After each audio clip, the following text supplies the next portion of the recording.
pop culture with DJ and singing graffiti art are expressed every day within the inner cities of America and the world. You are not hearing hip-hop, you are hip-hop. Good afternoon. It's that time. Okay, so actually it's a little earlier than that time, but that's okay though, because sometimes we do special things. And just like last week, we are continuing to do some special things. So I am going to do the housekeeping because y'all know when I have a guest, I want to spend more time with the people and the conversation, and we can do all this some of the time. So first up, if you are not on the email list, get on the email list. Mature and Marvelous. Yes, it's for guys too. But you can go to grhjack.com or scan the QR code. Either one works perfectly fine. And what else is coming up? So June is coming up. It's so close. Now, there are some things I have planned for Juneteenth. I'm going to get that together, but put this on your calendar right now. We have D.S. Elias coming. Yes, the food plane. He's coming here. He's going to share his genius with us too. There are more conversations coming. So I'm really excited about that. But do go ahead, mark your calendar for those dates. I'm going to play this intro and we're going to get started. Whew, there you go.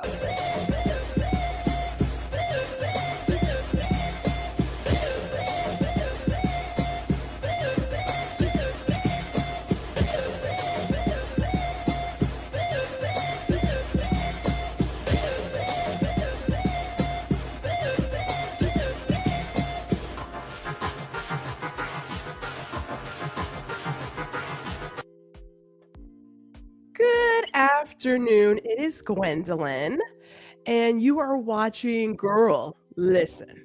And there's so much to listen to right now. Like, really, there's a lot. But just in case you didn't know, I am Gwendolyn, GR Houston Jack. This is streaming live to YouTube and LinkedIn. And for all of you who are going to watch in the replay, I want to thank you so much for tuning in. If it's your first time here, hello and welcome. If you've been here before, hello and good to see you again. Please like, share, subscribe, all those things. Okay, now that I'm done with that, let's get into it. Because look, let me tell you real quick. Little side story. Okay, hold on, little side story. My auntie said, why is it called Girl Listen? It's like, no, it's Girl Listen. Need you to tune in, like come in close. We've got a guest today. We got a guest today, people. And let me just share with you his contact information because you're going to want to connect with him afterwards. We have Walter Gaynor II. He is here today. He is on Instagram under Boss Locks. He's also on YouTube under Boss Locks Media. I am telling you right here, right now, you want to go ahead and add him to your repertoire, your timeline. I want to welcome him to the stage.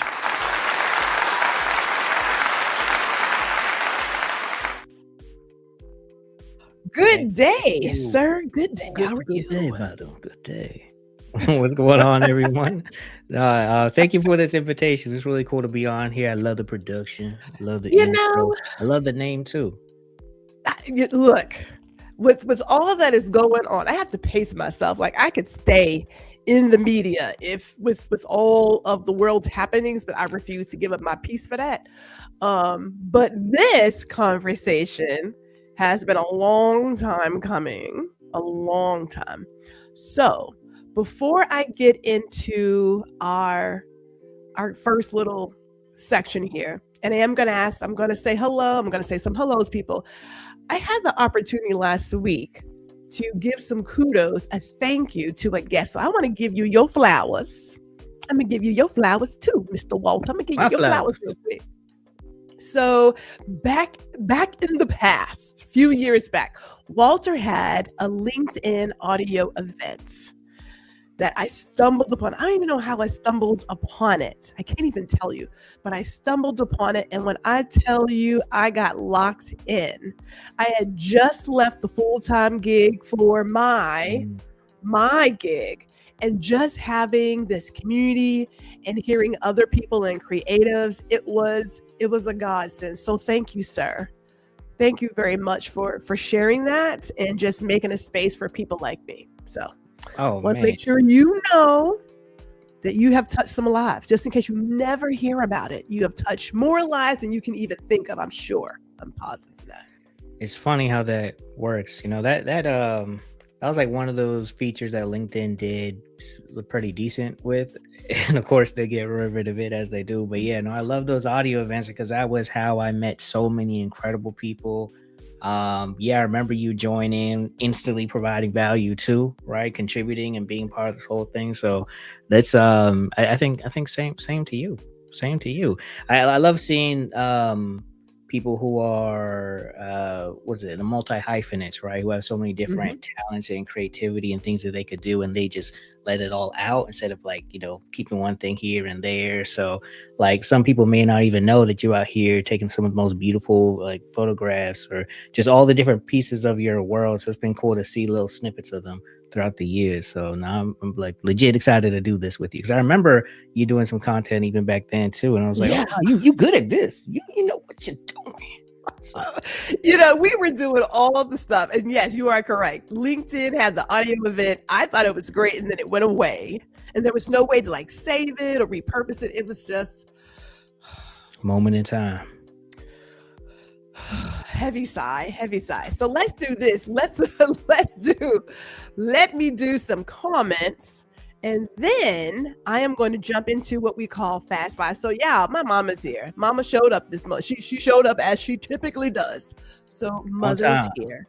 There you go. Sister Li's here. Hello, Jessica. Thank you for being here. Tanya is also here. Tanya left a comment saying she was looking forward to this conversation. So I'm happy to have her here.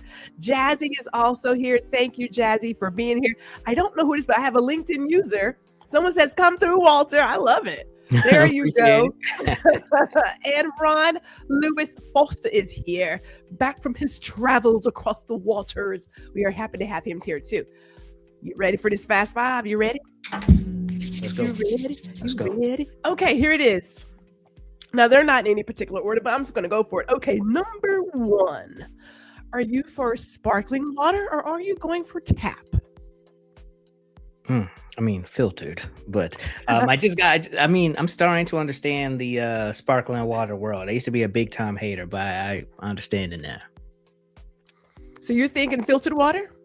I'm thinking filtered water, specifically smart water. I think has the best water out of all the water, but I'm starting to understand the sparkling world a little bit. It has a little something to it, a little fun. It has a place. It does have a place. Yeah. But I will give you the filter water because filter water makes a difference too. Being the person who made the mistake of drinking New York City water when she first moved there and ended up in the hospital. So yes, man, yeah, yeah, for real. That's real. All right, here we go. Now I know you're in Georgia. Yes. I don't know about all your roots, but I do have one of those questions that will either bring us together or divide us. Now, are you a grits with sugar or grits with salt? I didn't know that grits with sugar people existed until about 8 years ago. Ended up being engaged with one, so it's been really a big conversation over here. But grits with salt. All right, that's what I can respect this, but I just don't understand it. Look. Now, my husband is a grits with sugar, and we're still married, so it is possible. Okay? It is possible. Okay, it is possible. As Jazzy says, she was like, "Sparkling water has a place," and she said, "Oh my God, I'm over New York tap water." So yeah, I didn't know I was going to be that adventurous, but I'm telling you right now. Jessica also says grits with butter. Yes. See, we got to come together more, Yes, right? A little smoked Gouda. I do cayenne pepper in mine. Look. Ooh, I could get with that. Yeah, just savory. There are some folks like my husband who do sugar. And like I said, I still love him. I mean, Is he from Florida? We're still together. All right. Here's number 3. Are you for scrambled eggs or poached? I don't think I've ever had a poached egg before. Okay. I like So we're doing scrambled. scrambles? We doing scrambled, yeah. We're doing scrambles? Okay, Yeah. all right. Dang, man, we need a little more. Poached egg. She said, what time it's breakfast? No grits Right. here, period. You know what, Mr. Foster? I don't even know how we're still friends, but okay. Grits are a staple for most of us who are Southerners. I'm just saying. I mean, Mhm. y'all in the malto meal world up there on the East Coast. Yeah. Okay. She said, not the grits question, starting off with chaos and controversy. Oh, That's how man. we do it here. That's how we do it. 'Cause Yes. you got to know who you're in the room with. You got to know. I know, right? Like, I got to know I need to know what's going down. So duly note, Jazzy, duly noted. We have to talk to Mr. Foster. All right, here we go. Are we doing road trips or taking flights? Oh, I don't like driving more than 6 hours. 6 hours is like, I just don't want to do it. Flights. But all those planes falling out the sky, RP to everyone who lost or suffered something. But that terrified me. So conflicted, but still team flights. Now, you said 6 hours. Okay, for those of us who are, I'm a Texan. Your average other metro city is like 4 hours. So for us, 4 hours is like 8 hours is like So, you know. Oh, like that's just I'm average. That's the daily. I'm good with the flights. Yeah. So Yeah. you'll do 6. So for where you are, Not like I don't want to do 6, but my family. he said, hold up, G. He said, Different hold things. up. I'm trying to bring us all I can together. do the 6. Yeah. He said, I can do it. I don't want to do the 6, but I can. Yeah. Okay. Anything longer than that, I might as well become a truck driver. You know, that was one of my dreams, was to get my CDL and become a driver. It's not too late. Yes. And I was going to get, I still can. I want to get a purple rig that has Road Bunny on the side. So I never know. think that's the next stage once you retire from this media stuff. Actually, no, you can go live from the trucks. There's always room. Okay. Yeah. You can. Now, technically, depending on who you're working for, that can get you into some trouble, but you know. That's true. You know. Oh, and of course, Jessica's like, she's like, she wants road trips even though she works for an airline. I understand. You're like, I've been here all day. I don't want to say that any longer. Number 5. Wow. Number 5. Here it is. Are we doing parks or amusement parks? Amusement parks are fun, but I don't like lines. I blame Netflix for my, the less patience I have now because of the instant gratification. But so yeah, I'm gonna go with amusement parks. There's a lot more you could do there. You don't have to pay $20 for a soda either. Yeah. I like that. I am down with that. As our commenters are saying that, she said, I'm riding with G because she cussed everybody out. Look, it's not my fault. There may be some colored commentary in the car. Okay, there may be a little yeah. Okay, it's a lot. But what can I tell you? She said, "Can I get a buddy pass?" Yes, where there's less people. She says, the famous question. Look, let me tell you. This is where we is. Oh, and before we get to our question, we have GNC Sports Talk here. So good afternoon, Gary. Thank you for getting in here. All right, Walter, it's about you now. It's about you. So here is your question, sir. Who are you and what is your superpower?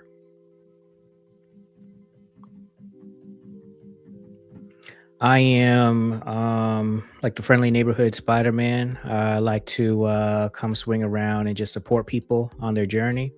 I'm very fascinated by things like media. Like I grew up, I remember like, they always say like if you can't sleep, count sheep or whatever. I would actually like count how many different like networks Cartoon Network owned and how many Nickelodeon owned. Like, cause there's like Nick West, Nick East, Nick at Night. I was just counting different stuff in programming. So I've always just been very fascinated with media. And I remember when I was in high school, I was at this dual credit college and I met this person who was planning on opening up a spot. And he was saying like, other people have been there, but they just didn't understand marketing. But he said, I got it. So I know how to get people over there. And that always fascinated me. Like there's so many people out here who are incredibly talented, gifted, and provide a much needed service, but they don't always understand the marketing side. So that kind of sparked this want to really understand that and be able to help people because I grew up around like a lot of entrepreneurs, a lot of small business owners. So I was like, okay, if I can understand marketing, I can help people who are really great, provide a great service to just continue to not necessarily thrive. I mean, yeah, thriving, but just actually be able to sustain their business. So that's just been like a core part of me, just very community minded person. I'm very big on the each one, teach one, everything I learn. I like to take back and share with people. And now I'm in this space of media, which is kind of cool. It's like a whole like full circle moment from not being able to fall asleep to actually now being, okay, I could have some type of influence in this space too. So yeah, media strategist, video editor, I wear a lot of hats, really love podcasting, and a lot of my world revolves around podcasting. So yeah, Walter Ginu the second, creator.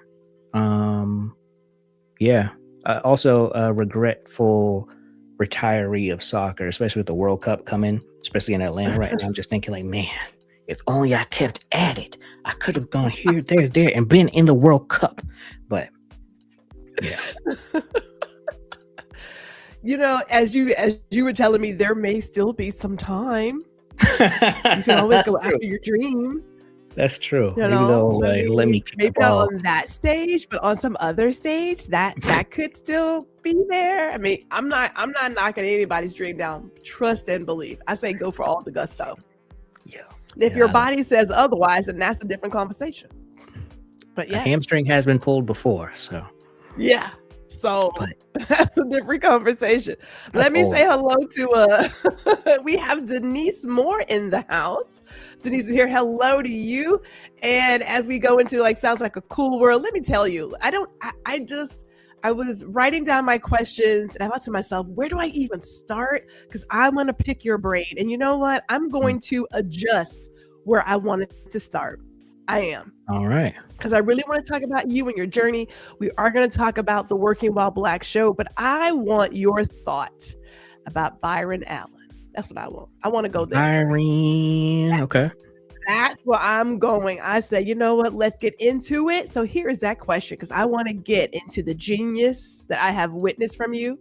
So Byron Allen, he just purchased BuzzFeed, right? And for a lot of us, it could look like a win for the Black media ecosystems. Or does it highlight how much work we still have to do to build our own platforms that truly serve our community? Because a lot of us, myself included, we are building and creating content, but we don't own none of this. We are renting a space. Because at any time, I mean, like you can look at anything that Meta has done with Instagram and Facebook, and I love YouTube, but that's owned by Google. So what are your thoughts on that purchase and what the future holds there? I'm very curious about what Byron Allen's got going on. I've always known his name, and I've never really done the full due diligence into who Byron Allen is, but I do know that he's been in this media space for a long time. And he not only bought BuzzFeed, but he's also, as mentioned, he's interested in buying stars and also building, I believe this part's with BuzzFeed, but building a competitor to YouTube, like a video streaming platform. So curiosity first and foremost. And also it is incredible. Like anytime a Black person does something that's incredible like that, you have to applaud it, right? Because that's something that historically was not supposed to happen in America, at least based on how things were set up and designed. So incredible. And as far as like from a community win, I think that's probably yet to be determined. But right now, like you mentioned, you know, owned versus rented land. And that is a good point. Like for a lot of people who are not familiar with that concept, it's like, you know, you could build a public platform, but they could all be taken away from you like this. Like only using him for example because it did happen, but Kanye, you know, I mean, he was let back on all these platforms, but for a period of time his accounts were banned or blocked or whatever. He couldn't access them, couldn't share and stuff like that. And that's the whole concept of like, you know, if you own the platform you're building, no one can do that. I mean, people still can do it, but it's a lot more challenging to do it. But there is also something to why you may want to rent, right? Because just like, you know, if you just look at the own versus rent thing, a lot of renters have a lot of amazing amenities. And one of the amenities of social media is having a built-in discoverability. engine. Like we were talking about LinkedIn's audio invest before.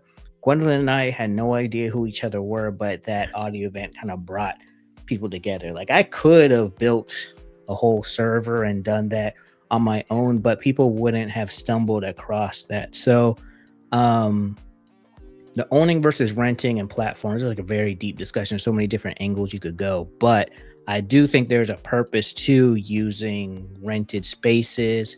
And I think that we're seeing a lot of people who have leveraged these rented spaces or are about to start stepping into that ownership space. I don't know exactly what it's going to look like, but like I was just listening to an interview with Country Wayne. And for those who don't know, he's a comedian who started developing skits on social, started really going off on the pandemic. And now he's somebody who has been getting like billions of views each month. And it's just like he did that off of Facebook and all the platforms together, but he built it off of Facebook. And now he's like, okay, so what's it look like for me to build my own platform that's a subscription based, a streaming place? You also look at someone like Kai Cenat, who's leveraging Twitch and YouTube and TikTok to build a platform to now he's in a point where he can have different types of conversations with these companies and everything like that. And so when I look at Byron Allen, what he's doing, I'm really curious about what his plans are for kind of changing the trajectory, because BuzzFeed was struggling in some areas. And I know that I forgot what his position is, but I believe he's a previous or current CEO, but he's like really excited about him coming in because he brings a lot of capital and some other resources so that he can now focus on some other parts and they can really scale and grow it. So I think it's too soon to be like, oh, this is that, this is X, still, even though he bought it, there's still a uphill battle. And if he's looking to take on YouTube, that's what everyone's looking to take on: Spotify, Netflix, even TV networks. So we shall see. Yeah. We shall see. It's going to be interesting to watch as I say hello to Dr. Tachi, who just got in the building. And Gary says he already had the streaming infrastructure. He's incorporating adding BuzzFeed and parentheses, Huffington Post. It's a positive. There is definitely a win there. And I do know for a lot of Black creators, I am always looking for someone who is actively working for a way to amplify our voices and our stories, right? So, fingers are crossed that something amazing comes from this. Fingers definitely are crossed. But we have seen what happens. And you are correct. Using a rented space like a LinkedIn or any other meta space, Spotify, what have you, definitely gives you a chance to grow your presence. The real task, though, is to get people into your environment, is to get them off of that platform and get them into your environment so where you can talk to them one-on-one, however you choose to do that. But a lot of us, and I'm just going to talk about some of the small business owners, we get really comfy. We put all of our eggs in that basket. And then when things change, we're like, I don't understand. Look, this is not your house. Keep that in mind. You have a room in this hotel. And at any point, they can change how they choose to do stuff. As a matter of fact, I didn't read the article, but I thought I saw something that mentioned that Meta was going to try some sort of paid Instagram, Facebook, something service where they give you more, whatever. It's like priority placement and feeds and stuff like that. Yeah. Like, really? Seriously? When you own the platform, but let's keep talking. Right? It's like, and okay, so let me stop. Let me go back. We have seen Instagram go through how many iterations of an algorithm? Like how many? And people are like, I don't understand how to like, stay on top. It's like, first of all, forget that algorithm. My mama's here, so I'm going to keep it clean. Forget that algorithm.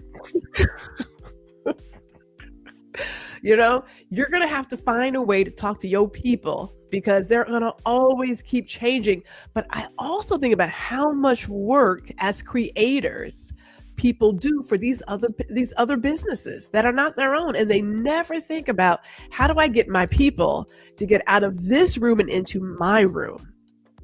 Right? Like, at any point that could go down. I mean, at any point it could go down, but do you still have connection to your people? Like, that's just my head thinking about some of those things. And Meta, for me, I'm so over them, so over everything they do, but we're not here to talk about them today. I do want to talk about you though. And this is going to come up again, the narratives and telling our stories. When you think about your own journey, okay, what moment shaped your commitment to documenting Black stories? Because we're going to talk about your show next, but think about your journey. What was that moment that said, this needs to be documented? Oh yeah. I think it was honestly like a series of moments. Like, I gotta shout my cousin out, because back in the Tumblr days, she had a blog that was focused on Black news, and it was kind of like rival of like a Shade Room, which has a lot of like just everything, but you know, Shade Room has that association with a lot of negative stories. She wanted to focus a lot of positive ones, so that's just something, I think, a seed that was always planted. But when I was getting ready to graduate, I started getting a lot of people to comment on my locks and recommending that I cut them so I could get a job. And they were correct to suggest that, in a sense where like it can be a lot harder to get employment, especially at that. I said especially at that time, like that was that long ago. That was 10 years ago. I think it can still be a problem now. But I also knew that I didn't want to cut my hair just to get a job, because if they didn't like my hair, they were going to have a problem with me either way.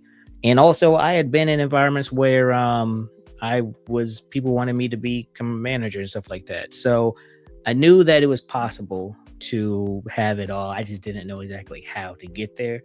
So I personally just started reaching out to people I knew who had locks and had jobs to try to get some advice. And people started recommending that I start to do something with this document. So I was recording these conversations, didn't know what I was going to do with them, but I knew that I should at least record them. And then during the pandemic is when I actually released it as a podcast. And that's when I truly understood just how the importance of documenting stories, for a couple reasons. One, it's just important to do, right? But then two, there's a lot of isolation that exists. And when we tell stories, it kind of creates this comfort and familiarity and community, so that we all know that, hey, you're not the only one going through this.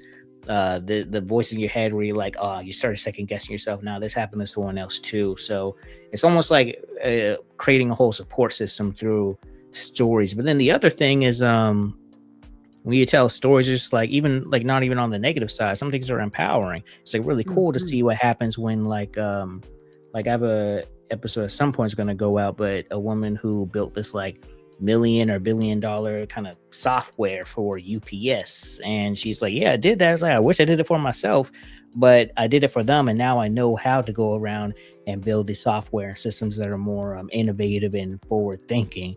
But if we don't see that story, like, we don't even know necessarily that, one, what's possible or how to navigate different things. So I really wanted to document stories to, one, prove to ourselves that the things are possible, to kind of reduce the amount of isolation and feeling alone. And then also, I'm just fascinated by stories, so it's fun for me to hear about them. Oh, says one storyteller to another. I get it, right? There is, first of all, everyone is not gifted to tell stories. And Lord, please forgive me when I say this, but some of these people who are seen as celebrities, who are given talk shows, oh my God, sometimes it's like nails on a chalkboard. I'm like, do you, just because you have questions on a card does not mean that you actually, one, know how to host and hold an interview, let alone help tell that story. But again, that's not today's topic. That's not it.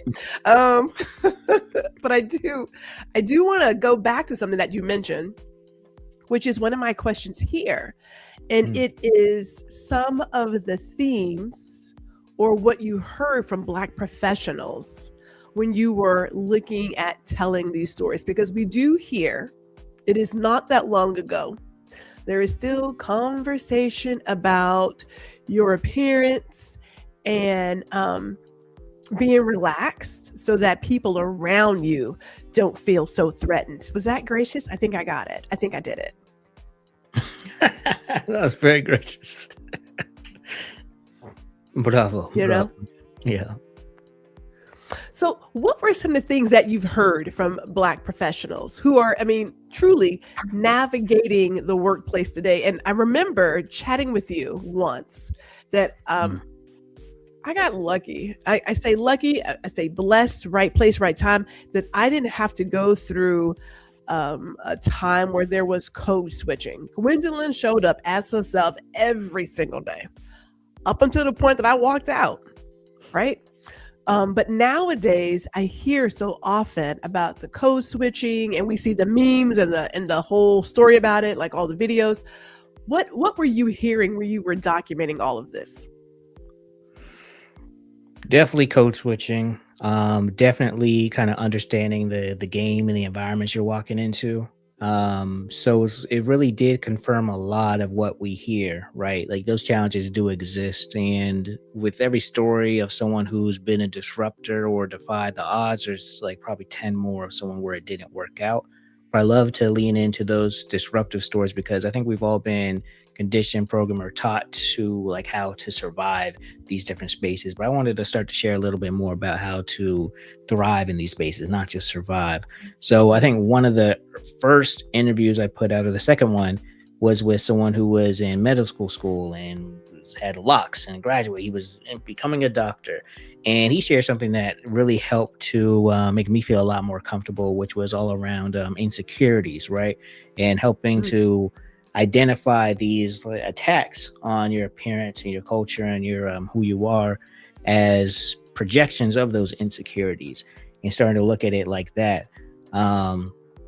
In one conversation, I think we were talking about like, are you a Black doctor first or a doctor first who's Black? And he's like, I'm both. I'm Black and I'm a doctor, and really just leaning into like just being excellent. So a lot of conversations like that. A lot of conversations where people just sharing how they were able to get ahead despite any roadblocks. I spoke to someone who had opportunity to be a part of some program out in the UK, some London fashion school, and now she's lead marketing manager at the Athlete's Foot. So it's like, not only is it just understanding the different career paths, but really like what it takes to make those bold decisions and live boldly. Because sometimes when you're in these environments, you really have to decide whether it's better to play it safe or to just be bold and disrupt despite the odds. And it doesn't always work out. So it's not like some like fairy tale podcast. It's like real stuff, you know, the toxic boss stories, the amazing boss stories, the, you know what, F this, I'm going to do my own thing stories. So yeah, I like to tell it all. Well, that answered my other question, which is what inspired you to create the Working While Black show and the gap you were trying to fill. So let me ask you this, because it's, you know, you really did, I shouldn't say did, you are filling in a gap that has always been necessary. Like I said, you know, I remember going to work. I started my job when I was 19. And so I was learning on the job pretty much. You know, I just kind of showed up as a 19-year-old. I never really considered appearance, whatnot. I mean, I remember going to work one week with braids, with burgundy and silver in my hair. And then I came back with cornrows, and it was never a question of, oh, Gwendolyn, you really shouldn't wear those. It was just show up as you are. We had people that were tatted down. It was just, so I didn't get the, you have to adjust the way you look, the way you speak. Yeah, I cussed out a few people. So yeah, I'm surprised I kept my job as long as I had my job. I'm really shocked. Clearly a different time and era. But I wanna talk about it because I know some of us are our own creatives right now. And then there are those of us who are still in the workplace. What does it mean to you when you say working while Black? I mean, I know we can go so many places with that, right? Because we've got driving while black, kind of shop while black, you know what I'm saying? But for working while black, what does that mean to you beyond the title of your show? I think what I love about the title, and I love that question too, is that it can mean something different to everybody. So like sometimes I try to keep the description of what the show and what it means kind of vague so that people can really find what they relate to. Because I like to make it something where there's a little something for everyone. But the core thing is kind of back to how I started, right? Because when I was getting ready to graduate, I knew it was like, okay, yeah, I'll figure out how to, the confidence, right, of like showing up as myself. That was something I had to work on. But also, in addition to that, I was like, wait, hold on, I need help with like the interview prep, the career, the resume, all these things as well. So the whole concept is, what does it mean to be in this workforce and the nuances of doing it while being black as well? Because the advice is generally the same for everybody, but there's a little bit of something special about showing up to an interview as a black person and negotiating a raise or promotion as a black person, or confronting people as a black person. I had a coffee this morning with the woman who was talking about how she was the only black person at the workforce and had a run in with the manager. Everyone else was kind of like, didn't confront her, but she just, not even confront in like a negative, like crazy or aggressive way, but she was just the only one who didn't back down. And just, I'm sure there was some subtle feelings of like a black woman who's not backing down against a white person. There's going to be like, whether they're conscious or subconscious feelings around that. So there's all these different scenarios and how to do that. But then the other part is not a negative side, but more of a communal side, right? Because you already know if you walk into a workplace and there's only a few black people there, you're just going to connect with them by default. I mean, not always, but generally it's like, okay, that safe space. So I like to bring this community approach to everything. And then the last part is, I mentioned something earlier, that each one teach one. Like that's just that mindset we all grew up with, like, come learn and pass it on. So I think one thing that I've benefited from is when I ask someone to be a guest, they usually don't have to think twice about it, because a lot of people who've had some type of level of success, they want to share it with others. They want to pass down the information, help others get up and avoid mistakes or traps that they've fallen into. So it really is that community side to it. So it's for the people who are ready to make a some type of like pivot or change in their career. That's really what I wanted to help people with the show. And I say this again, and I don't mean it lightly. For people like you are surrounded by other people who genuinely look to help other people, lift them up, and not have someone go into a pitfall or go through the struggles they experience. Mm-hmm. Okay. Everybody watching knows that that's not always how some people work. Some of us, what's the term again? People, I get it wrong. Okay, wait. All skin folk ain't kin folk. Yeah, that one. That's true too. Right? So we know that's not always the case, but it is a blessing when you're able to share a message and show that it's not just you're not out there by yourself, and have this community where you can ask questions and get real, valuable, reliable advice to help you move forward in your profession. That's, I gotta say, it's been great to watch your episodes, and it's just something that we're going to need more and more of as we work through these interesting times that we're in right now. Very interesting times. Not that, okay, so first of all, everyone's not meant to be a freelancer or work for themselves. That is number one.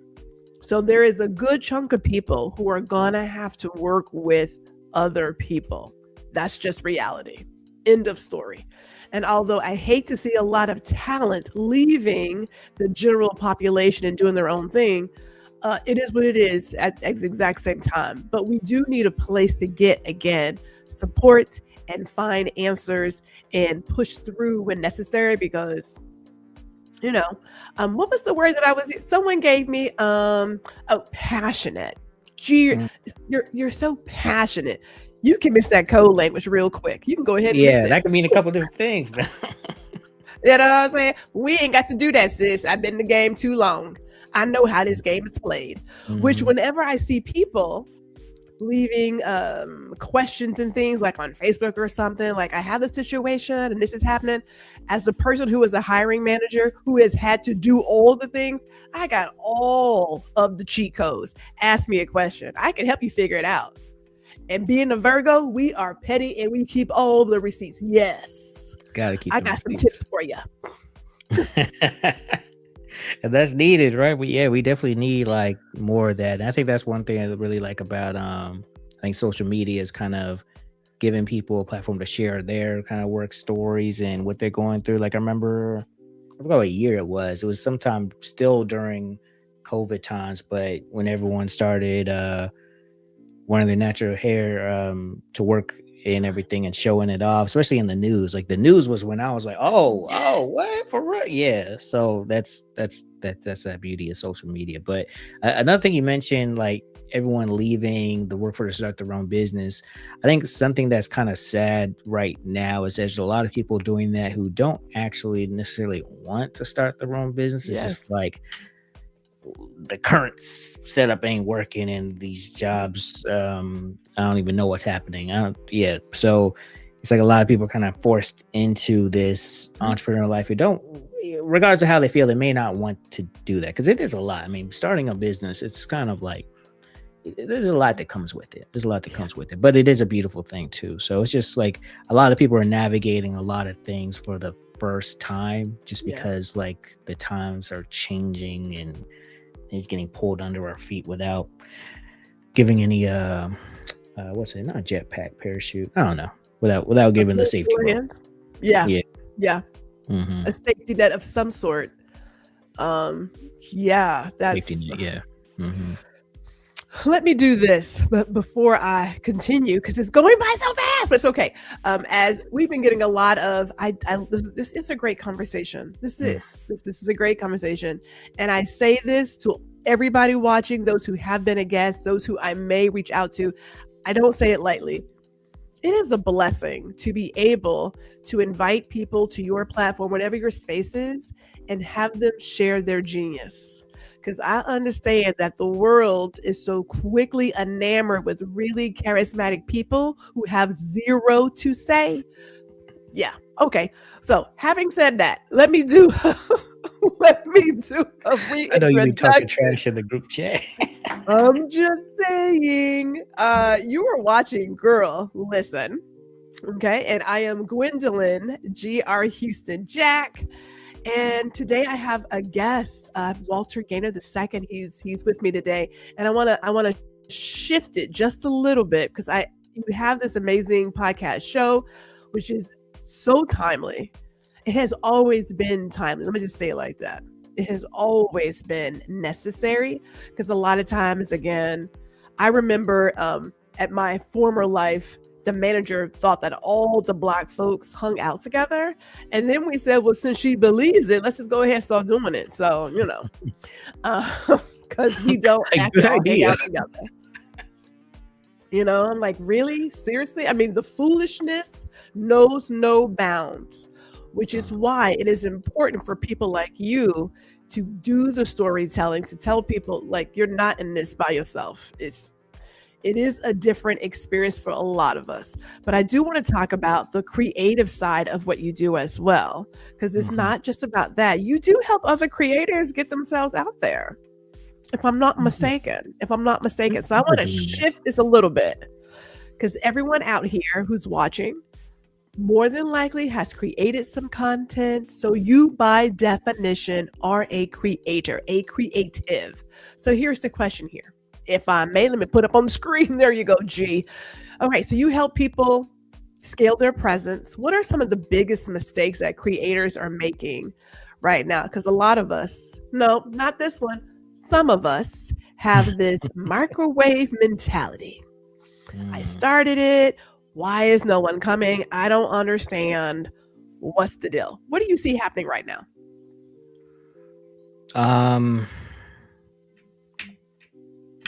Couple things. So I think on a smaller scale, okay, so I think one issue that a lot of people have is expectations. And when people ask me, they're about to start something, I just like to, set expectations. I'm someone who's like, I'm very ambitious. I love to dream big. I love to manifest. But I think that as you're doing that, it's also important to set some realistic goals as well. So as you shoot for the I want to end up on this or that or that or this, it's also good to have like realistic kind of benchmarks as well.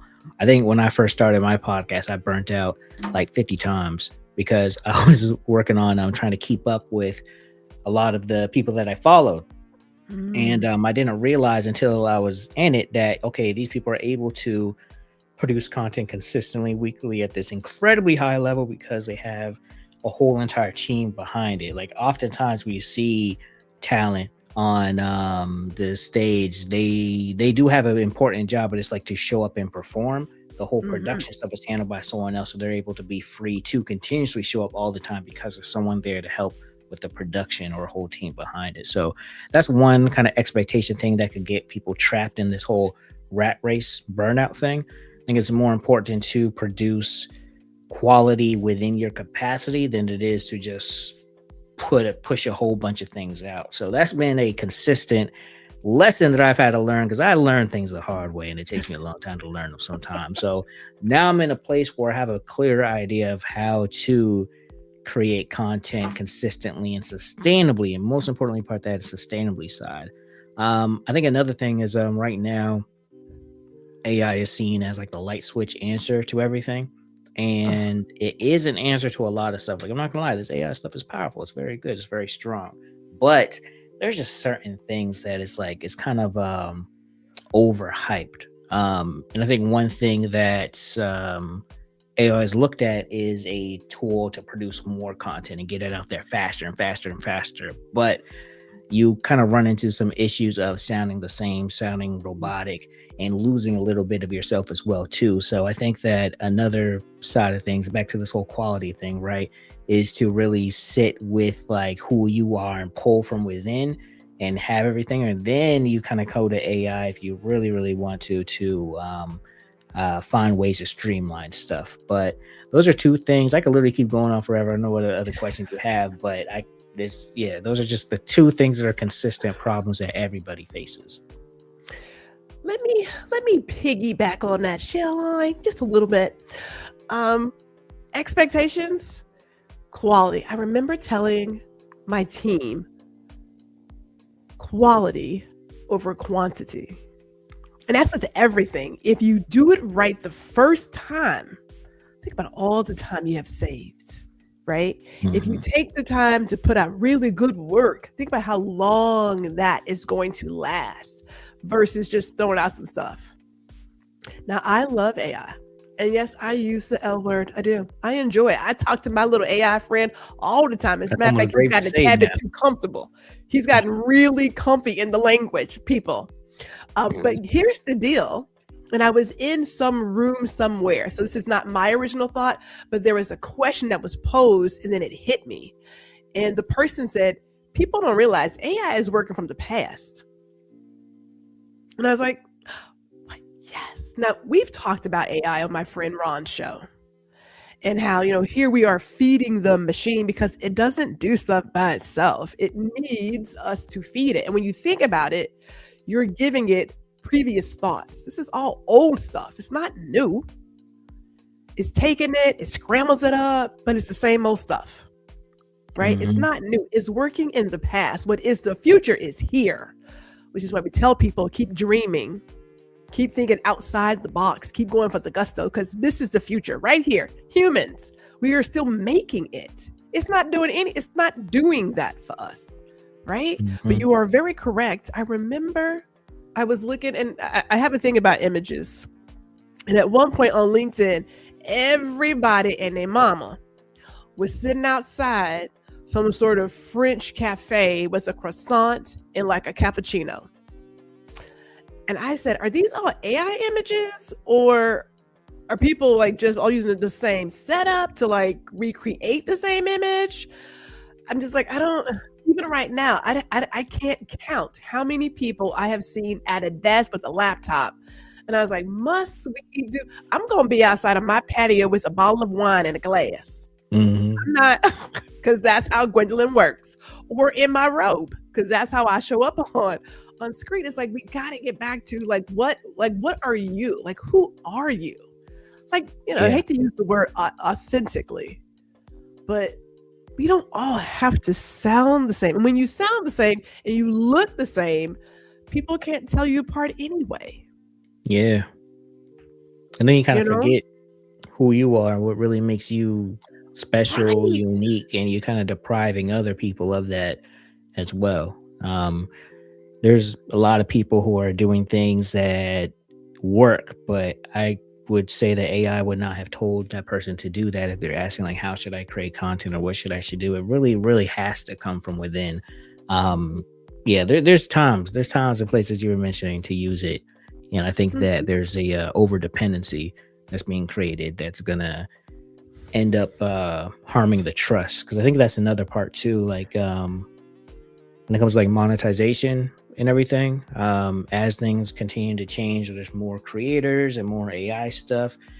Trust is going to become a huge determination of one, whether advertisers work with you, but also whether the people really want to follow you and support you and everything like that. So I think that it all kind of works together, right? When you do spend time on the quality, people appreciate that and they're going to come back for more. So it's like one video, like I worked on a video, actually, we had to re-edit some stuff. And initially we were supposed to put out like 5 videos to go with this long form episode, but we were only able to really do 2. And one of those 2 ended up getting 1 million views on Instagram, 1 million views on YouTube.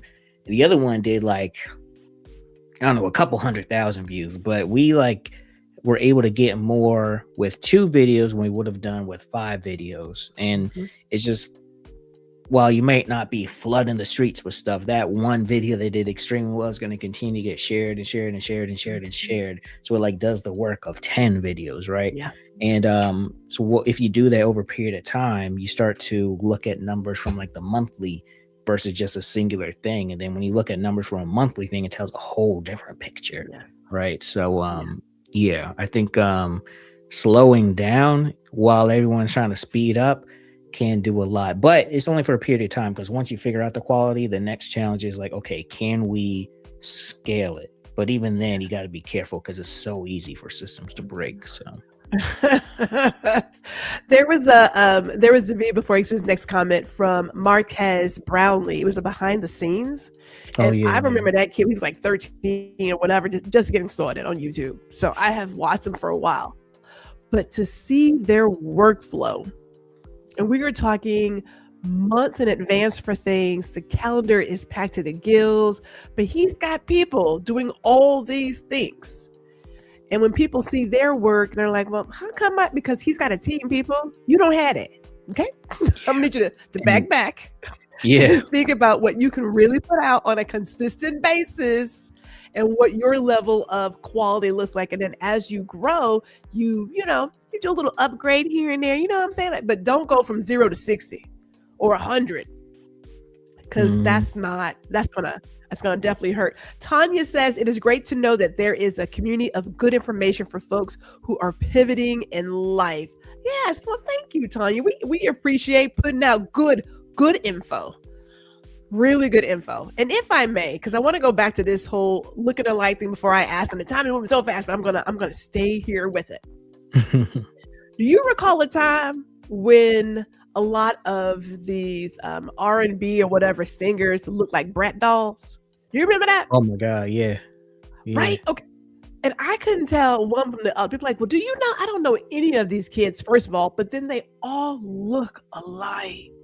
Well, I feel like the brat doll came from R&B singers, kind of like I feel like they were somebody was like, hold on, there's something here, and boom, now you a doll. So I was like, can we please? Because they all had the same hairstyle and makeup, or they went and got a nose job or whatever. And I'm not critiquing the surgery, but it was like they literally all looked like, and they sounded alike too. And I keep going back to, how are you supposed to be known, be seen, whatever, if you're just if you're cookie cutter? It's like it just don't make sense to me. That's why like someone like a Funny Marco is so special, because he literally breaks the mold, like, and just disrupts the normal flow. And I think that adds to the whole comedy of it. Like when you look at his podcast, it's like, you're not supposed to do that. Him, Eric Andre, I believe Zach Galifianakis as well, when he was doing like Between Two Ferns. And there's someone else too. I got to circle back and break, but those people want difference in their stuff. Yeah, they do. So let me do this, because I know time is going. We may go a little over, and that's okay. But I do want these last few questions, because we talked about it, and this is funny enough. It really does play into, or I should say, goes with Tanya's comment about community. So, what role does community play in building a sustainable media presence? Because a lot of us, you have your day ones, you have people who are always there supporting you. What's the role of community for Black creators? It's funny, like a lot of people love to call out industry plants right now, right? But back in the day, celebrity was manufactured. A lot of people went from being unknown to completely known because they were, selected for whatever purpose. And those who stayed around, they either had very good industry relations, or people really, really loved them. And I think that now people have a lot more power and influence over who has that celebrity like thing. Like right now on social media, influencers have the same impact as celebrities. There was like some breakup with this creator couple, and TMZ was covering them. It was news all over the place, and these are content creators. So I think that when I see things like that, I look at community and people. Like anyone who has any amounts of fame right now and people love them, is because of the community around them, and that has a huge impact on a whole bunch of other decisions. And I'm talking like big industry right now. Like you see a lot of influencers in movies because these people want the community that follows this influencer to come check out this movie.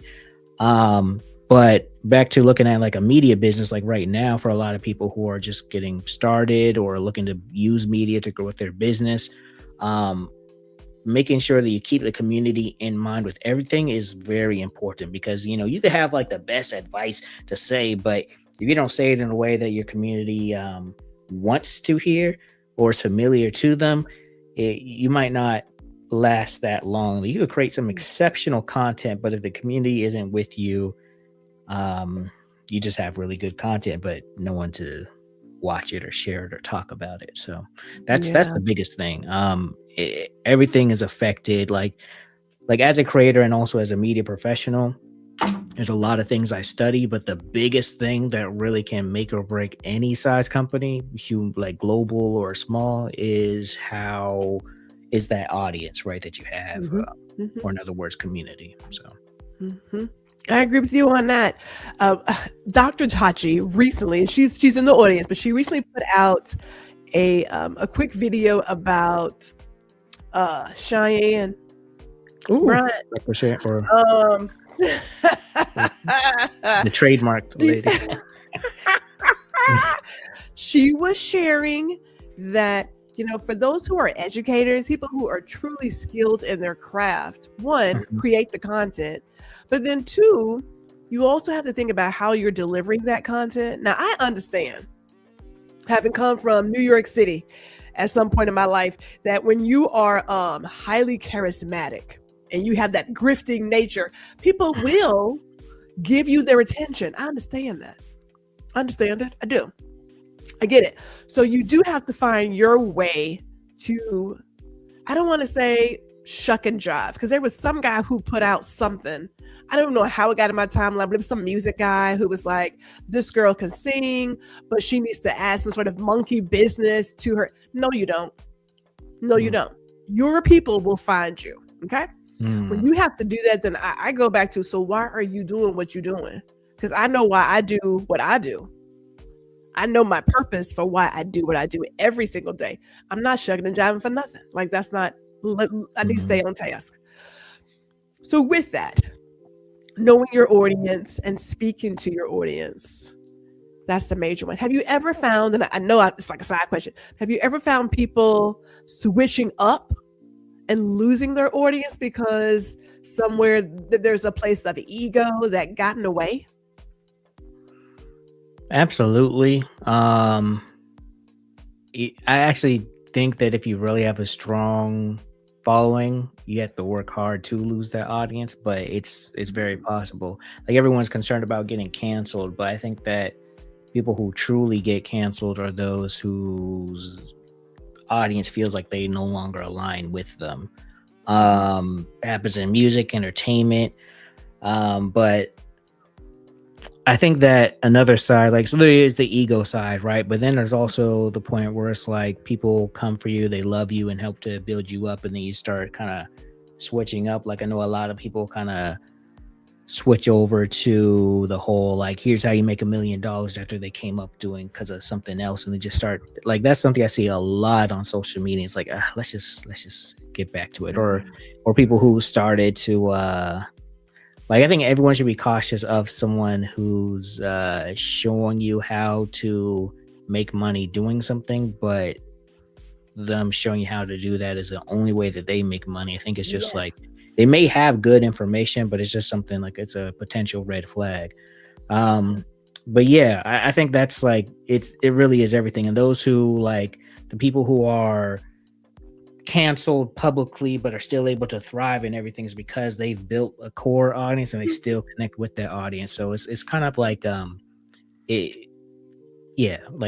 Kanye used him as an example before, but him he's actually an interesting one where I think he did lose his audience, but he gained a whole different one, and that's how he's able to sell out different things. You see certain celebrities there, you're like, what you doing there? So yeah, I don't know. I think it's easy to, if you know what you're doing, you could get your audience back, or a audience back. But it's damaging. It's just like in business. It's a lot easier to keep customers than it is to try to get new ones. It is cheaper to keep her. That is true. People are out here coveting for new customers. You got customers, keep the ones you got, because they'll leave you. Let me stay focused. Okay. I do want to talk about these last two things, and I also want to make sure we shout out your show as well as we wrap this up, because again, there's a lot of creators in here and what have you. What do you think Black creators need to prioritize in this next era of digital storytelling? Let me give you a little background to my question, if I may, sir. Let's go. Yeah. Only because I feel some kind of way. I do believe some of us have sort of lost our way, and I use this in air quotes, and we're going for things that were never really meant for us. And so you end up like, let's just say with Kanye, okay? Because I remember when Kanye came out and I was like, oh my God, he has amazing music. And now he is literally, pardon mama, he's an asshat, okay? So like for us, as we are moving forward as Black creatives, telling our stories and our narratives, what should we be looking at in this next era? Because there's been a lot of appropriation, a lot. You know what I'm saying? There's been a lot of flat out theft. Okay. Flat out theft. People are using AI to swap out faces. It's getting kind of crazy out here, sir. So I would love to get your take on that. Yeah. This AI stuff is kind of weird, and it's kind of throwing a lot of things in a loop. There's a creator I know, highly respect her. Her name is Joy. And she had a whole series on like navigating life as if you were a fruit. So like, this is how an orange would do this, how a banana would do this. And then earlier this year, we saw something go crazy viral on TikTok. It was basically Love Island, but all the characters were fruit. And she posted like, this is oddly familiar. And because she had, an audience and everything, people were able to voice that as well. I think it was covered on the news and everything. But that kind of comes back to trust and having like that core audience, right? That core community. So I think as we look to the future and everything, there's some things that are just true forever. And that's if you build with the community, you will be fine for the long term. You can sustain algorithms coming to change your stuff, platforms coming and going. Like having that community that wants you in their life is incredibly important. And when you look at someone like a Country Wayne, I mentioned him before because I literally just finished or was listening to an interview. He's someone who has built an audience so that it's okay. Actually, I'll say this. So a lot of people right now, they're looking to get brand deals, get monetized, get put on, join this network, join that platform, get that check. And it makes sense. I've been on that journey as well, but it is a trap because time and time again, there's a certain pattern that always is the same. Someone starts out, they don't really have that many opportunities. They slowly build an audience and then it starts to become picks up and it snowballs to the point where you are someone like a Country Wayne who now when he's going to a Netflix, it's not like a, hey, put me on. It's a, should we do business together? Do I even want to do business together? And I think as influencers becoming a lot more common, it's no longer like oh, you have 100,000 followers, cool. It's more like how engaged is that following, and it's the right one for you. So I think as we look to pursue creativity for whatever reasons, it's very important to think about why you want to do this in the first place, how you want to do this, and don't look to everything to work out tomorrow. This content stuff is a long-term gain. Sometimes things can pop up overnight, but usually it happens after a dedicated period of time. So and then the last thing I'll say is right now video, there's a high demand for video. That doesn't mean that you have to do video. Like Substack is a thing and they're starting to add video and stuff like that, but there's still a lot of cases where written content still performs very well. Threads is another one where like some people don't even want to see video on Threads, but just if you are a good storyteller, if you know how to tell a story, lean into that. And there's so many different ways to do it. You could tell stories through photos still, even though video is on demand. You just have to know that you might not get the same amount of instant buzz as video creators, but that is okay because it's more important to focus on that quality and then start to learn how to start to adopt other things to get more attention to what you really want to do. So if you are like a written writer or something, focus on the writing and then start to learn, see like, oh, can I use video in a way that's comfortable to me, like with a voiceover and not showing my face, but a voiceover, and using that attention to drive back to what you really, really want to do. That's just going back to kind of staying true to who you are and what you do, because we just need more people to create content that feels aligned with them than we do content where people are trying to look like someone else. So that in itself is a whole sermon. Oh my goodness. Before we give you our last question, let's say some hellos. Dr. Dale is here. So hello, Dr. Dale. Dr. Tachi says, listen, Cheyenne the Grifter now has Merce that says, still, Doctor, are you kidding me? You know what? We don't have it today. We don't have it today. Look. Listen, I can't even, there should be a whole conversation about the rise of the Black grifter. And I mean that. I mean it. I really mean that. You know what's interesting Black too? folks out here. It might not even be like right now, everything's looking down for her, but I could see her continuing to exist in the space and continue to thrive because she has a lot of attention and a lot of people follow attention, whether it's kind of negative or positive. Like I was talking to someone who I didn't realize they had some weird stuff around them before. It was afterwards, but I was just hearing their plans or what they're doing. I was like, oh yeah, no, regardless of how the public perceives them, they're going to be successful because they understand how to navigate this space. So it'll be interesting with her if she what she does over the next few months. It will be interesting. If she trademarks it, my goodness. And only because admit that was a boss move. Here's the deal though. And I mean this with love and care. I really do. I'm an educator. I did my stuff. I understand it. I am not a doctor. I am a coach. And as a coach in my training, it was so clear that what you don't do is step into the realm of therapist or counselor, because that is, to a certain extent, it is abusive. It is detrimental. It can do more harm. So when I see somebody who continues to walk in that space and act like you haven't harmed people, you know what? That's that BS right there. Yeah. Because Black people deserve loving care from quality doctors like anybody else. That's the grift that I get upset about. I'm even screaming. I'm sorry. I'm getting upset because we shouldn't have to have people prey on us. We already have a history of foolishness. Then you come in and do this. Ooh, Lord have mercy. Walter, I don't know. We need to come back and do another conversation. We might need to because there's a lot to unpack there.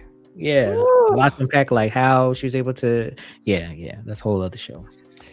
Hey, Lisa. Hey, good afternoon, ma'am. Yes, Dr. Dale knows, and she's a real doctor, people. Okay. Doctor who specializes in emotional intelligence. Dr. Dale, you need to get on this train because that chick, she got some problems. Clearly, she got some problems. There is just something about, first of all, when you grift and you cheat people, I'm already upset. But then it's bad enough that, and I hate to say it, but we often assume those who look like us would never harm us. Okay? That's that part. That's that. All right. As my brain is churning, because I would love to have Dr. Dale on, and I would love to get Walter in there too, to get all the things, because yes, she is still going to thrive. You are correct, sir. She is. And there are people who I'm not even going to talk about who are like, y'all treating her so bad. We not. Yeah. Seeing the people I've seen defend, I'm like, oh, there's a lot of healing needs to happen all around. Like everyone needs healing, but there's a lot. And I'm gonna go a little further, only because for my little stint at NYU, when I was an accredited institution. I know, right? Oh. A sister has gone through some things, but I was studying race relations and I was looking at intraracial relationships. We're not going to act like her skin tone ain't helping her too. You know what I'm saying? We're not going to act like that's not helping her. Okay. Yeah, I said it. So I want to talk about you real quick, sir. As we have here your YouTube channel, and everybody, if you are not connected with Walter at this moment, please go do so. Go do so over on Instagram. Go do so here right now on YouTube. Need to get in there. This young man is putting out some amazing quality content. He has great conversations, and on LinkedIn too, because he is a LinkedIn voice. We need more of this. I have a space for a little tea. I do. I have a space for a little bit of tea, but there's also a place where we've got to get locked in and get some real business and have some serious conversations for our community. So again, he is Boss Locks on Instagram. He is Boss Locks Media on YouTube.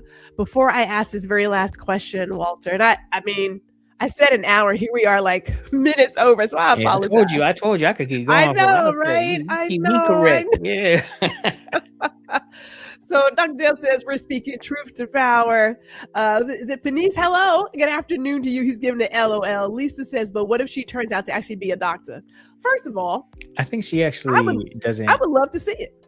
Yeah, I don't think she herself has even said that she is a doctor. She was saying she's pursued that. But yeah. As she says, I always say that because maybe she could actually be one since she's doubling down and tripling down. You know what? There is a guy in the White House, Kankles. He's doubling down on his stuff too. Okay. But he's still a felon. Just saying. Sometimes part of the con is keeping the con going. Because if they see you crack, then they know, ooh, I think they were conning me. Yeah. Con people chaos do that. Enough. Eventually people gonna just wait, whatever. You say enough of something, you tell a story enough times, you start believing it. You're like, yes, that really happened. No, it didn't. No, it did not happen. Now, as a person who has done all of her studies, my wall right here has all of my awards. Typically, when it's a different time of the season, I am facing this way. So you will always see what I've done. It's here, and it's over there. Boom. As you said, at this point, none of her credentials have managed to materialize, and her story does not add up at all. Yeah.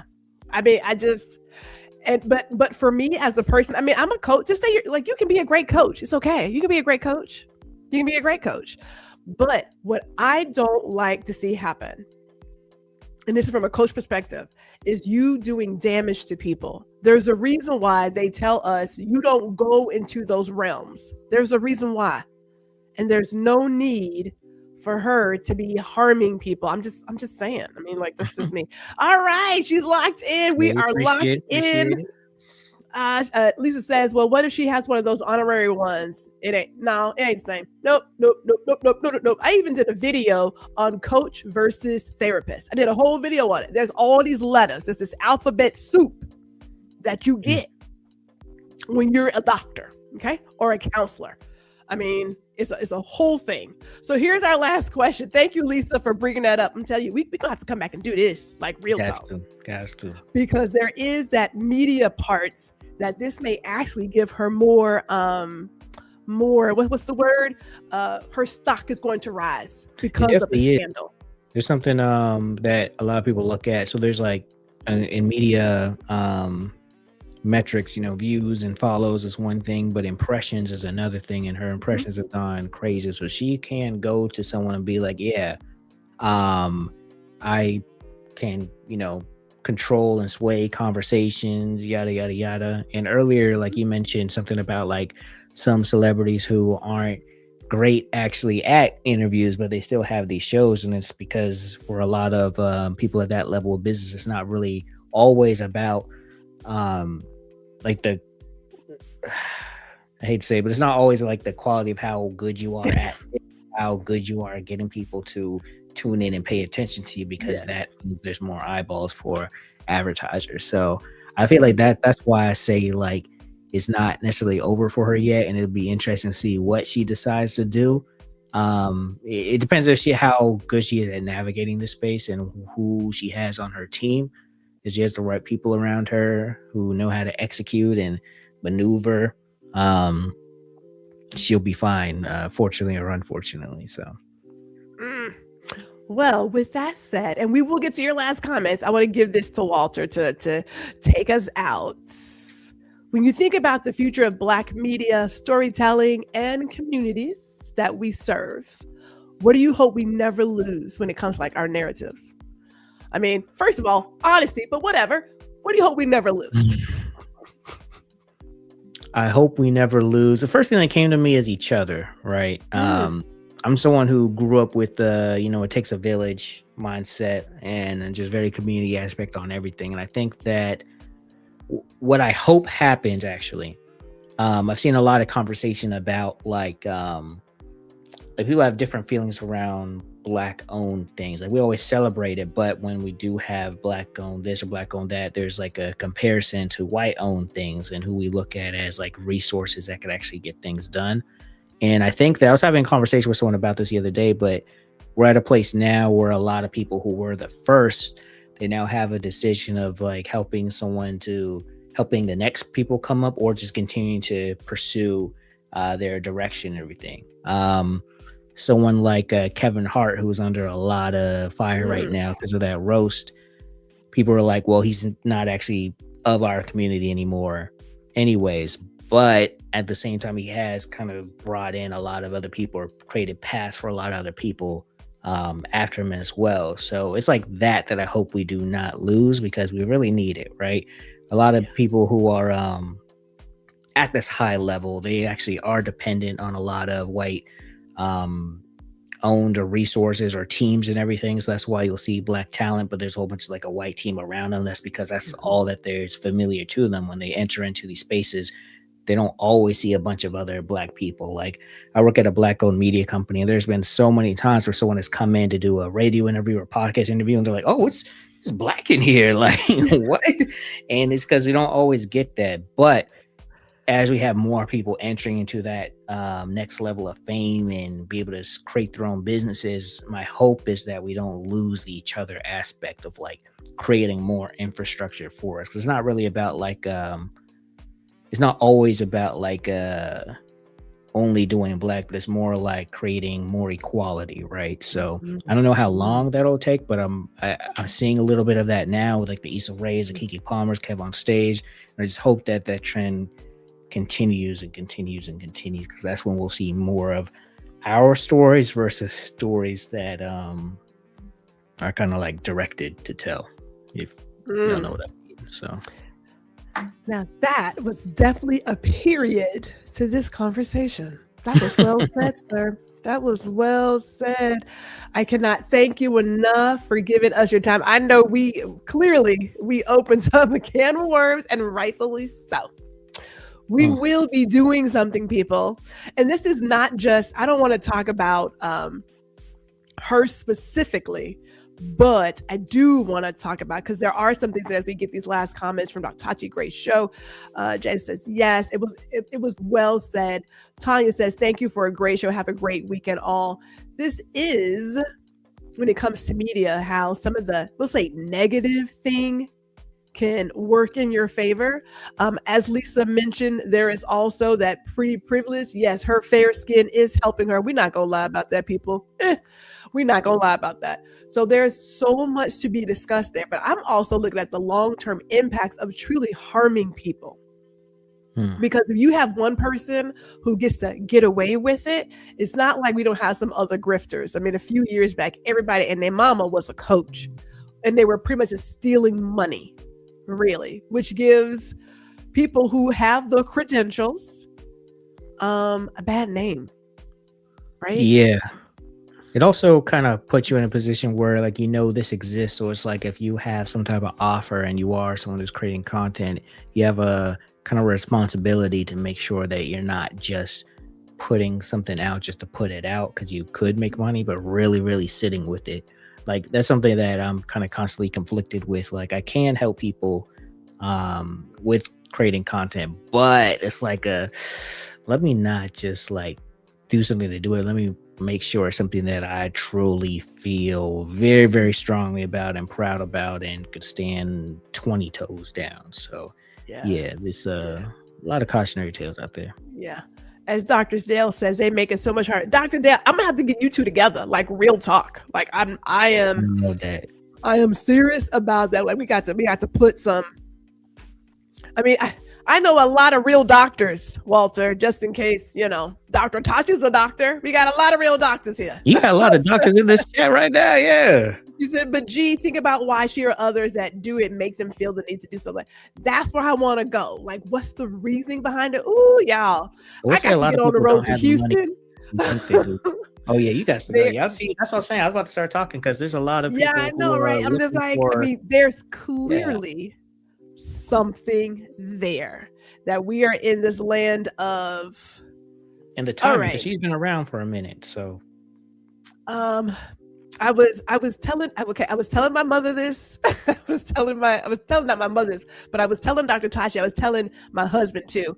I was working on a podcast episode that we are in the age of assholes. Okay? We are. These people who are narcissists. They have no integrity. There is a lack of character. The entitlement is ridiculous. That's where we are. And it is out of control. Is out of control. And it just feels odd that at a time there was she said, I'm dead. There was a time when these kinds of lies, not alternate truth, when these kinds of lies and this blatant disrespect for other people would not have been tolerated. And now it's just like, whatever. It's just, that's where we are right now, people. You see it in driving. Folks want to use their blinkers. They cut you off. They do some of the most ridiculous things. You see it in the restaurant. You see it in the drive-thru. I mean, we are in a bad state in terms of humanity. A bad state across the board. It is not just the U.S. I'm talking across the board. We are in a different age right now. that if you went back, maybe 20 years, you would have been so embarrassed to even, in fact, you wouldn't even considered falsifying documents or whatever else. Like you just wouldn't even, it wouldn't have been a thought. We're in a whole nother age. Another age of grifting and everything else. So yeah, do I feel some kind of way? Yes, I do. I sure do. I am heated. I have no idea. I'm just like, I ain't never seen you like this. No, I was just thinking like it'd be interesting to compare the today's grifters versus the past grifters, because I will say I've heard some stories of people losing their homes because of someone who was supposed to come in and be this and that. And one beauty is like now we're in a space where we could call people out, but it's like you also have so much more impact and reach too. So it's like it's a double-edged sword for real. It's no good versus bad. It's just all is, and there's both sides to it. All right, only because Walter said that we can talk a little bit more. He says when she was on the Breakfast Club, she said that was the one and only time she would address it, and she was doing it for her Doc Squad. She lied to her followers. Okay, so to your point, there was a time, and think like early Twitter, when people would be telling these really elaborate lies. If you called them out, they called you a hater. And so you had people who, in my opinion, were pretty much forced into the, I see somebody lying, I see them scamming, I'm not going to say anything because I don't want to be called a hater. See, that time is over. When you hold folks accountable for that bad behavior, being an asshole, then they would just stop it. When you embarrass them, when you call them out, when you drag them, they would have stopped it. See, we're past that time because now we feel like, well, you can't make me, but you got to make people feel the pain for it. But now it's like big business to be an asshole. How and why is that? And what's that teach our kids? That, doing right, having integrity, having character, doing the right thing no matter who is watching. What happened to that? Yeah, because nowadays what people are seeing, like so Dr. Shine Bryant is one end of the spectrum, and there's a whole other end of the spectrum of like influence, like of these streamers who have like crazy followings. In fact, one streamer who I think got 1 billion views from a stream telling people to use drugs to like help with changing your appearance or breaking bones to become more chiseled so they grow back stronger. It's like this new level of like how to be an alpha, whatever. It's called looks maxing, and it's sick. It's like especially it's not just the fact they're saying do drugs, but like the drugs they're saying to use. I'm like, I thought we already shamed this out of here. Like no one watched Breaking Bad, or I don't know. So it's crazy here, and I don't know. Like I'm not someone who's like get everyone off social media, because I think there's a lot of beauty to the internet and everything. Like a lot of things that we know now that we didn't know and stuff like that. But there's so many people misusing the influence and power that comes with social media. Is kind of despicable. Because you could go another way, as Panisse said here. Like back in the day, your grifters had to go city to city, and now they have technology. True. You had to jump town, and now you just you don't got to jump nowhere. You jump platform, maybe. Now they have technology to help them do the grift. Oh my goodness. Okay, so I'm gonna check my calendar. Real talk. Because the conversation isn't about her specifically, but about some bigger issues here. Like seriously, so I would love to dig in that with you and Dr. Dale and Dr. Tachi, who's also about media and pop culture. We'll bring you an invite too. I'm gonna send you one too. I'm gonna figure it out. Oh my goodness, Walter, thank you so much. Like real talk, real talk. Thank you. This has been amazing. I've enjoyed this.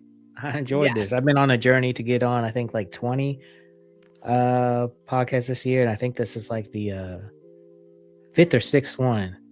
And I was so excited when you sent this invite out. So thank you everyone watching and tuning in and checking, just being a part of this conversation too. It's been cool to kind of learn some new names and everything. So thank you. Yes, Lisa, stop sending stuff. I gotta close this down.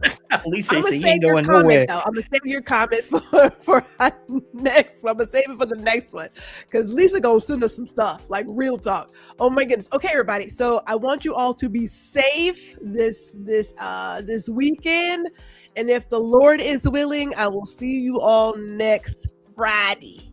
I said Friday. All right. See you guys.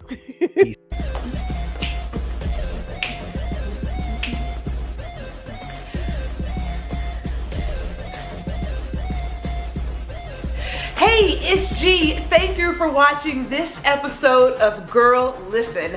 Be sure to catch me every Friday at 4 p.m. Central, 5 p.m. Eastern. And while you're here, I cordially invite you to like, share, and subscribe to my YouTube channel. See you all next week.